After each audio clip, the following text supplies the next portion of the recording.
સૌને મારા વંદન। આપણા દેશના યશસ્વી વડાપ્રધાન મોદી સાહેબે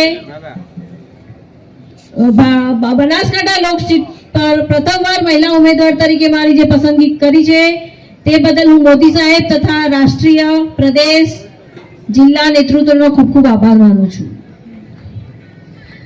મારા દાદા સ્વ ગલબાભાઈ નાનજીભાઈ પટેલ બનાસ ડેરીના અધ્યક્ષાપકના પરિવારની હું દીકરી છું અને બનાસ ડેરીના કારણે તમે જાણો છો કે બનાસકાંઠાના લોકોને રોજગારી મળી છે અને એમનું જીવન ઉજાગર બન્યું છે। પાર્ટીએ એમને શ્રદ્ધાંજલિ આપી છે મારી પસંદગી કરીને, એવું મારું માનવું છે। બનાસકાંઠા સીટ પર મોદી સાહેબે જે પ્રથમવાર મહિલાની પસંદગી કરી છે તે બનાસકાંઠાની દરેક મહિલાનું સન્માન કર્યું છે। જ્યારે આપણા આદરણીય શંકરભાઈ ચૌધરી સાહેબ વાવના ધારાસભ્ય હતા ત્યારે નળાબેટનો જે વિકાસ થયો છે તેમ તમને સૌને ખબર છે, તથા વિકાસના અનેક ઘણા કામો તેમના સમયમાં થયા છે। વાવ તો સરહદી વિસ્તાર ગણાય છે અને સરહદી વિસ્તારનો વિકાસ કરવો બહુ અગત્યનો છે।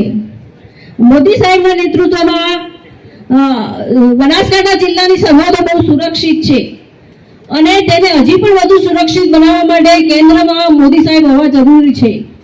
અને કેન્દ્રમાં મોદી સાહેબ ક્યારે હશે કે જ્યારે બનાસકાંઠા સીટ ઉપરથી ભારતીય જનતા પાર્ટીનો ભવ્ય વિજય થશે તો કેન્દ્રમાં પણ મોદી સાહેબ રહેશે તો આપણી સરહદો વધુ સુરક્ષિત બનશે। આપણે બધા જ સમાજોને સાથે લઈને ચાલવાનું છે અને બધા સમાજોનો વિકાસ થાય એવું કામ મારે કરવાનું છે। કોઈ એક વ્યક્તિની તાકાત નથી કે બનાસકાંઠાની આટલી મોટી સીટ ઉપર વિજય મેળવો, પણ અહીંયા દરેક બેઠેલા મારા વડીલો, ભાઈઓ, બહેનો, તમે બધા જ ઉમેદવાર છો, એ રીતે તમારે મહેનત કરવાની છે અને આપણે બનાસકાંઠા વતી વાવમાં સૌથી વધારે લીડ મેળવી અને મોદી સાહેબના હાથ મજબૂત કરવાના છે। મને છેલ્લે એટલું જ કહેવું છે કે વાવના પ્રજાજનો, વાવના કાર્યકર્તાઓ માટે જે પણ મહેનત કરવી પડશે એ હું મહેનત કરવા માટે તૈયાર છું। મહેનતનો નિત્યક્રમ તો મારો રોજનો રહેલો જ છે। હું શિક્ષણ સાથે જોડાયેલી હોવાથી રોજ મહેનત કરવી એ તો મારો નિત્યક્રમ છે, માટે મહેનત કરવામાં હું જરાય પણ પાછી નહીં પડું એ હું આપ સૌને અત્રે ખાતરી આપું છું। માટે અત્યારે હું તમારી બહેન અને દીકરી તરીકે તમારી સાથે ઉપસ્થિત છું તો મારે તમારા આશીર્વાદની ખૂબ ખૂબ જરૂર છે।